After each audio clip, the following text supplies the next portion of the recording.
बिस्मिल्लाहिर्रहमानिर्रहीम, अस्सलाम वालेकुम। ये जी जो कंपनी के टॉप लीडर्स हैं उनकी जो मीटिंग हुई थी सीईओ साहब के साथ, उसकी मजीद तफसीलात सामने आने लग गई हैं और कहा जा रहा है कि जी एक प्लान बनाया गया है जिसके तहत कोशिश की जाएगी कि कंपनी की जो लाइबिलिटीज हैं, यानी कि जो पैसे उन्होंने इन्वेस्टर्स को वापस करने हैं, जो कि कहा जा रहा है कि कोई 2.25 अरब रुपया है, वो कंपनी जो कि ये कोई ढूंढेंगे, कोई इंटरनेशनल कंपनी के बारे में बताया जा रहा है, वो लाइबिलिटी उठा लेगी। क्या ये मुमकिन है पाकिस्तान के कानून के मुताबिक, और ये कैसे किया जाएगा वो आज की वीडियो में हम देख लेंगे। सबसे पहले अगर हम प्लान देखें तो वो इस तरह है कि जी पाकिस्तान में तो नेटवर्क मार्केटिंग जो है वो लीगल नहीं है, लेकिन बाहर के मुल्कों में कहा जा रहा है कि जी ऐसी कंपनीज हैं, ऐसे प्लेटफॉर्म्स हैं, ऐसी वेबसाइट्स हैं जो कि ये सारा नेटवर्क जो है वो खरीद लेंगी, यानी कि जो मेंबर्स का डाटा है वो उनके पास चला जाएगा और उसके बाद वो मेंबर्स जो B4U के मेंबर्स काम करना चाहते हैं वो उस कंपनी को ज्वाइन कर लेंगे, और जो नहीं उस नेटवर्क में ज्वाइन करेंगे वो इंतजार करेंगे, और जब कंपनी के बैंक अकाउंट्स खुलेंगे तो वो उस टाइम के ऊपर उनको पैसे वापस मिलेंगे। और जो नए नेटवर्क को ज्वाइन कर लेंगे, यानी कि जो नई कंपनी है उसको ज्वाइन कर लेंगे, वो B4U से एक और कंपनी में शिफ्ट हो जाएंगे, और उसको कहा जा रहा है कि जी ये कोई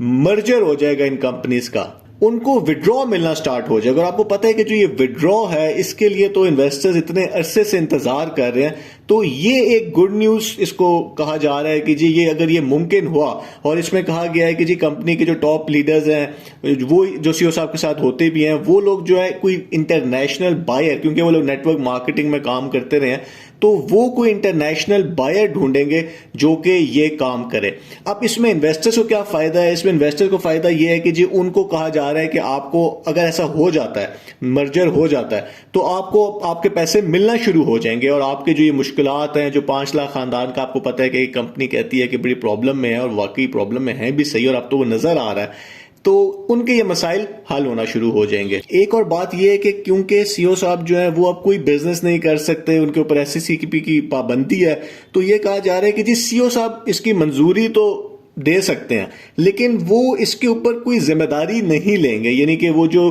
कंपनी के लीडर्स हैं फिर वही इसके जिम्मेदार होंगे, और सीईओ साहब का इससे कोई लेना देना नहीं होगा। और USDT के अंदर जो कि क्रिप्टो करेंसी है, और आपको पता है कि एक दफा पहले भी इंटरनेशनल तर्जुमान ने भी कुछ महीने पहले, खैर अब तो ज़्यादा टाइम हो गया, वह कहा था कि जी USDT के अंदर आपको विड्रॉ मिलेगा, और वो तो नहीं हुआ था। अब इसमें यह होगा कि जब इनके बैंक अकाउंट्स ओपन हो जाएंगे तो वो जो नई कंपनी होगी उसको सीईओ साहब पैसे दे देंगे, तो उतनी देर तक जो है वो कंपनी जो है खुद ही से पैसे देगी। और अब वो क्यों आपको पैसे देंगे, ये एक सवाल है। और इसमें जो कहा गया है वो ये है कि जी आपको जो आपकी मंथली बनता है वो तो आपको वैसे ही मिलेगा, और अगर आप इंसेंटिव के ऊपर कोई काम करेंगे तो वो आपको अलग मिलेगा। इसका मतलब ये हुआ कि ये कोई नेटवर्किंग ही की कंपनी होगी जो कि फिर पाकिस्तान के अंदर नेटवर्किंग करेगी। यहां पे सबसे बड़ा मसला आता है कि पाकिस्तान में प्रोडक्ट बेस्ड हो या दूसरी कोई इस चीज हो, नेटवर्किंग कानूनी नहीं है। और B4U को तो इसलिए भी ज्यादा टाइम मिल गया क्योंकि ये पाकिस्तान में आए थे, इन्होंने दूसरे बिजनेसेस भी स्टार्ट किए, तो कुछ महीने ये चल गए, ये रजिस्टर्ड भी हुए पाकिस्तान में कानूनी तौर के ऊपर भी। ठीक है, इनके पास लाइसेंस नहीं था, लेकिन इनके बिजनेस रजिस्टर जरूर हुए, जो कि बाद में SEC ने ब्लैकलिस्ट कर दिए। तो जो इंटरनेशनल कंपनी आएगी वो कैसे यहां पे आके रजिस्टर होगी, यानी कि जो ये एग्रीमेंट होगा, जो एग्रीमेंट होता है उसको पाकिस्तान की जो कानून है उसके मुताबिक होना पड़ेगा। तो एक ऐसी कंपनी जिसके ऊपर नैब का केस चल रहा है, जिसके ऊपर जो है वो इस टाइम के ऊपर उनकी 28 का या 20-21 कंपनीज जो है वो गैर कानूनी डिक्लेयर हो चुकी हुई हैं,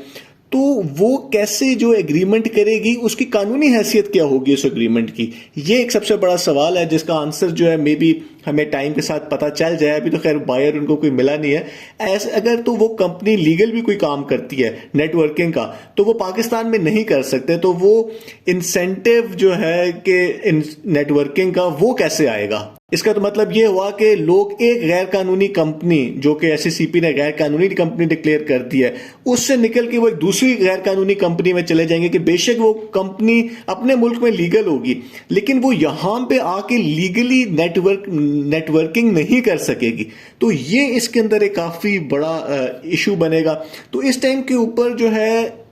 इसी तरह की एक तजवीज़ वो प्रॉपर्टीज़ वाली, आपको पता है वो जावेद साहब वाली जो तजवीज़ है उसके ऊपर भी इश्यूज़ हैं कि वो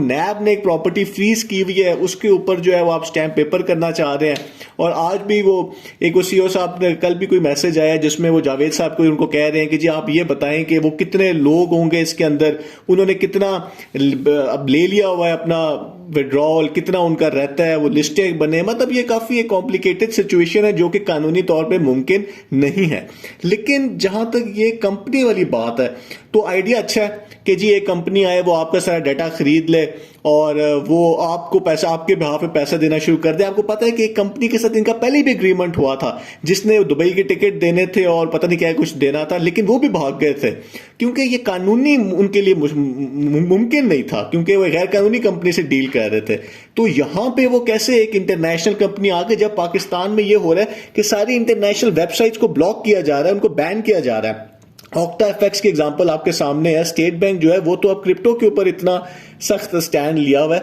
तो कैसे ये मुमकिन होगा? तो चले देख लेते हैं जी। ये एक अगर अच्छा हो जाता है इस तो बहुत अच्छी चीज़ है कि लोगों को पैसे मिलना शुरू कर दें। लोगों को इससे क्या है कि कहाँ से पैसे आ रहे हैं, लेकिन कानूनी तौर पर ये एक नया प्रॉब्लम इनके लिए स्टार्ट हो जाएगी। और वही बात है कि जी 3 महीने का टाइम कहा जा रहा है बैंक अकाउंट्स का, अगर ना फ्रीज अनफ्रीज हुए तो फिर क्या होगा? बहुत बहुत शुक्रिया।